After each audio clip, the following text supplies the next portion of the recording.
Sebelum melanjutkan, jangan lupa subscribe dulu, terima kasih. Bab 187, jadi, monyet kecil sudah tumbuh dewasa. Jenderal yang sama melangkah maju dan ingin memaksa Zhao Su berlutut memberi hormat. Duan Wuhen mengangkat tangan untuk menghalanginya, biarkan saja. Sikap Duan Wuhen yang pendiam membuatnya sulit diketahui apakah dia sedang kesal dengan masalah tersebut. Baik, Yang Mulia Kaisar kedua. Sang jenderal menjawab dengan hormat dan mundur ke satu sisi. Melihat kejadian ini, Yang Gang diam-diam merasa senang. Meskipun Duan Wuhen tidak mengatakan apa-apa, Yang Gang yakin bahwa dalam hati, pangeran kedua pasti merasa sedikit kesal dengan Huang Xiaolong. Huang Xiaolong ini bahkan tidak tahu bagaimana cara mendidik pelayan rendahan dengan benar, dia benar-benar kehabisan keberuntungan. Pang Yu dan mereka yang iri pada Huang Xiaolong juga gembira melihat kesulitan yang dihadapi Huang Xiaolong. Duan Wuhen datang ke depan kelompok itu.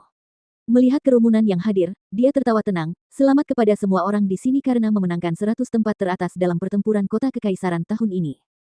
Mulai sekarang, kalian semua adalah siswa Institut Duan Ren.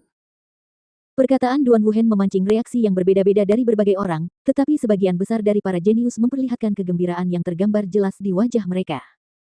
Institut Duan Ren, akademi paling terkemuka di seluruh kekaisaran Duan Ren. Memasuki Institut Duan Ren adalah kemuliaan tertinggi yang dapat diterima seseorang di hati rakyat kekaisaran Duan Ren.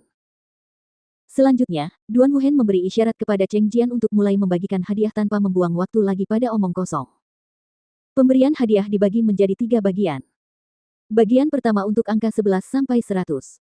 Bagian kedua diperuntukkan bagi posisi kedua hingga ke-10. Dan bagian ketiga adalah hadiah untuk juara pertama. Ada 90 orang di bagian pertama, yang memakan waktu paling lama. Tidak sampai 1 jam kemudian bagian pertama pemberian hadiah berakhir. Bagian berikutnya terdiri dari Xie Putih, Yang Gang, Pang Yu, dan yang lainnya. Setelah tempat kedua hingga ke-10 selesai, akhirnya giliran Huang Xiaolong. Dan hadiah Huang Xiaolong diserahkan secara pribadi oleh Duan Wuhen sendiri sedangkan Xie Putih dan 98 orang lainnya semuanya ditangani oleh Cheng Jian. Hadiah Huang Xiaolong diberikan sepenuhnya oleh Duan Wuhen. Di mata orang-orang seperti Yang Gang, diberi penghargaan oleh Duan Wuhen merupakan suatu kehormatan besar. Duan Wuhen memberikan sebuah cincin spasial yang berisi 20 buah batu roh tingkat 1 dan 2 pil roh tingkat 6 yang tinggi kepada Huang Xiaolong.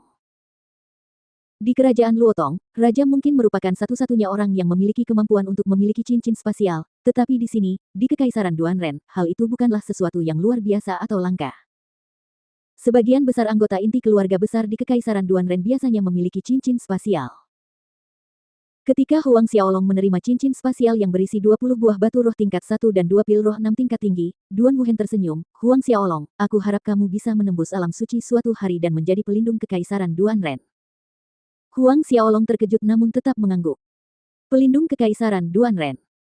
Huang Xiaolong tahu ini hanyalah kata-kata basa-basi, tetapi Huang Xiaolong optimis akan peluangnya untuk menembus alam suci dan hari itu sudah dekat. Pada titik ini, Cheng Jian maju ke depan dan mengumumkan berakhirnya upacara, meninggalkan mereka untuk bubar meninggalkan alun-alun istana. Semua orang dengan hormat menyetujui dan keluar. Namun saat Huang Xiaolong hendak pergi, Duan Wuhen berbicara, Huang Xiaolong, tinggallah di sini sebentar, ayah kekaisaran ingin bertemu denganmu. Hal ini mengejutkan semua orang yang hadir. Kaisar Duan Ren sebenarnya ingin melihat Huang Xiaolong. Pada titik ini, bahkan Xie Putih tidak dapat menahan rasa iri yang berkembang menjadi sedikit kecemburuan. Kaisar Duan Ren adalah orang yang mendirikan Kekaisaran Duan Ren, keberadaan terpenting di hati rakyat Kekaisaran Duan Ren. Tokoh terkemuka ini telah memanggil Huang Xiaolong. Tak ada satupun juara pertempuran kota Kekaisaran sebelumnya yang mendapat kehormatan dan kejayaan seperti itu. Gejolak emosi berkecamuk dalam diri Yang Gang dan yang lainnya. Sebelum pergi, mata Cui Li menatap sekilas siluet Huang Xiaolong. Duan Wuhen menunggu hingga Xie Putih, Cui Li, dan yang lainnya menghilang dari pandangan sebelum berbicara lagi, Huang Xiaolong, ikut aku. Tanpa menunggu jawaban, Duan Wuhen dan Cheng Jian berbalik dan memimpin di depan, meninggalkan Huang Xiaolong dan Zhao Su untuk mengikuti dengan kemauan mereka sendiri keluar dari Raite Square. Istana Kekaisaran Duan Ren meliputi area yang sangat luas. Mereka melewati banyak aula besar, alun-alun besar dan kecil, serta koridor di sepanjang jalan sebelum Duan Wuhen dan Cheng Jian berhenti di depan sebuah bangunan istana yang luas. Sekelompok pengawal istana kekaisaran berbaris di sepanjang perimeter depan. Duan Wuhen, Cheng Jian, Huang Xiaolong, dan Zhao Su masuk. Mereka terus maju, melewati 4 halaman kecil lainnya sebelum tiba di aula besar yang megah. Di ujung lain aula besar itu duduk seorang pria paruh baya mengenakan jubah naga kuning cemerlang. Di tengah alis pria paruh baya ini terdapat jejak pola jimat bilah patah. Dia tidak lain adalah Kaisar Duanren. Memasuki aula besar, Cheng Jiang dan Duan Wuhen bergegas maju untuk memberi penghormatan, namun mereka tiba-tiba melihat Kaisar Duanren berdiri tegak dengan kegembiraan yang tak terlihat di wajahnya, melompat dari singgasana dan turun hanya dalam beberapa langkah cepat. Duan Wuhen dan Cheng Jiang tercengang. Kaisar Duanren malah berjalan menuju kelompok Duan Wuhen. Ayah Kekaisaran. Duan Wuhen berjalan mendekat dan memanggil. Namun, seolah-olah Kaisar Duanren tidak melihatnya sama sekali. Di hadapan tatapan terkejut Duan Wuhen dan Cheng Jian, Kaisar Duanren berjalan melewati mereka sambil langsung menuju Zhao Su yang berdiri di belakang Huang Xiaolong. Dalam kegembiraannya, dia memberanikan diri dengan sopan, "Apakah itu Tuan Zhao?" "Tuan Zhao." Baik bola mata Duan Wuhen maupun Cheng Jian nyaris jatuh dari rongganya, ekspresi ketidakpercayaan yang tak terlukiskan terlihat jelas di wajah mereka. Siapakah yang dimaksud Kaisar Duanren dengan pengawal di belakang Huang Xiaolong? Tuan Zhao. Tuan. Kali ini, bahkan Huang Xiaolong sangat tertegun dan terkejut. Sebuah pikiran melintas bagai kilat di benak Huang Xiaolong. Mungkinkah kenalan lama yang disebutkan Zhao Su tadi adalah Kaisar Duanren? Itu adalah Kaisar Duanren sendiri. Segalanya berjalan begitu cepat sehingga Duan Wuhen dan Cheng Jian masih berusaha keras untuk memahami apa yang baru saja terjadi. Zhao Su tersenyum pada Kaisar Duanren, "Tidak buruk, monyet kecil tahun itu akhirnya tumbuh dewasa. 1000 tahun telah berlalu dan kau tidak hanya berhasil menembus alam Sein, tetapi kau juga membangun sebuah kerajaan besar. Monyet kecil. Akhirnya tumbuh dewasa." Mendengarkan panggilan sayang Zhao Su untuk Kaisar Duanren, Duan Wuhen dan Cheng Jian hampir tersandung di tempat karena lutut mereka hampir tidak dapat menopang mereka. Sementara Kaisar Duanren memasang ekspresi malu saat berkata, "Hanya Kekaisaran Duanren kecil, Tuan Zhao bercanda." Zhao Su mengangguk lalu berkata, "Ini Tuan mudaku." Ibu jarinya menunjuk ke arah Huang Xiaolong. "Tuan muda." Kaisar Duanren tampak linglung dan bingung saat menatap Huang Xiaolong. Kemudian, keheranan muncul di hatinya karena dia jelas tahu identitas Zhao Su.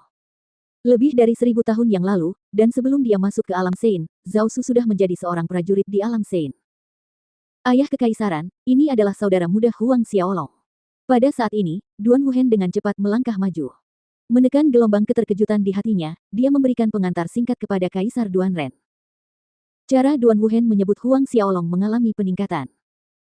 Namun di saat berikutnya, Kaisar Duanren menatap Huang Xiaolong dan tertawa ramah, "Jadi, juara pertempuran kota kekaisaran tahun ini, bangsawan muda Huang." Bangsawan muda Huang. Kaisar Duanren menggunakan sebutan kehormatan. Keringat dingin menetes di dahi Duan Wuhen. Apakah dia terlalu kasar menyebut Huang Xiaolong sebagai adik muda? Sedangkan Cheng Jian, dia sudah berubah menjadi patung kayu, tidak bisa memproses apapun. Kaisar Duanren terlalu sopan. Huang Xiaolong menjawab dengan cepat. "Tidak, tidak, tidak, Tuan muda Huang boleh memanggilku dengan namaku di masa depan. Panggil saja aku Duanren." Kaisar Duanren bersikeras. Keringat dingin mengucur dari tubuh Duan Wuhen dan Cheng Jian bagaikan gemericik air mata air. Ini. Huang Xiaolong menatap Zhao Su, rangkaian perubahan ini terjadi terlalu cepat, dan sejujurnya, Huang Xiaolong merasa sedikit terlalu tercengang untuk bereaksi dengan sikap acuh tak acuh seperti biasanya. Tidak terpikir olehnya bahwa, kenalan lama, Zhao Su mungkin adalah Kaisar Duanren sendiri, dan bahwa lelaki besar itu akan memperlakukannya dengan sangat hormat. Kaisar Duanren lah yang memanggil Huang Xiaolong, namun mengapa situasinya tampak terbalik?